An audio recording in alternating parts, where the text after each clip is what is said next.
Allow me to present two very different scenarios. Let's imagine that you have a checking account and $1,440 is placed into that account every day. But none of the amount of money that you didn't spend throughout the day can be rolled over to the next, so in the evening time, it's just depleted. What would you do? I'd imagine that you try to spend every penny of every day. Let's think about another scenario. Imagine that whatever's in your checking account right now, whatever that is the only amount of money you'll ever have.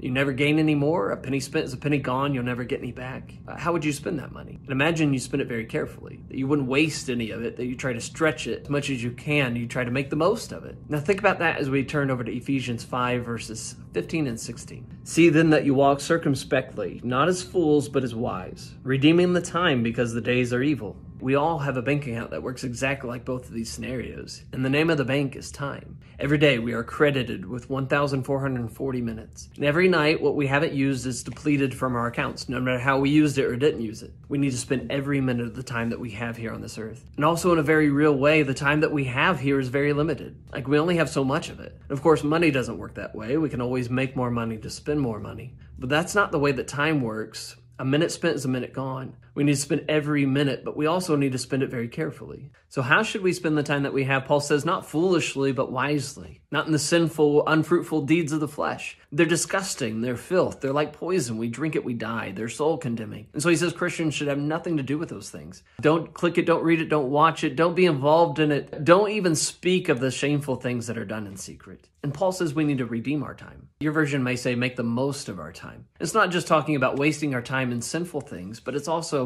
wasting our time in useless things. Spending hours and hours on Facebook, scrolling through endless reels of videos on TikTok, binge watching movies, or spending endless time on video games. None of those things are wrong in and of themselves, but they're just time wasters. Paul says we need to spend our time more wisely, more carefully by doing things like seeking to understand what the will of the Lord is. That's a pursuit. We've got to take time to study and meditate on God's word. Instead of filling ourselves up with things like wine, which causes us to lose control of our thoughts, we need to fill ourselves up with things like the Spirit. And we can do that by talking to others about the Lord, by singing more about the Lord, singing psalms, hymns, and spiritual songs with other people. And we need to spend our time doing things like giving thanks to the Lord more, spending more time in prayer, spending more time serving and submitting to other people. So let me hear your thoughts. Comment down below.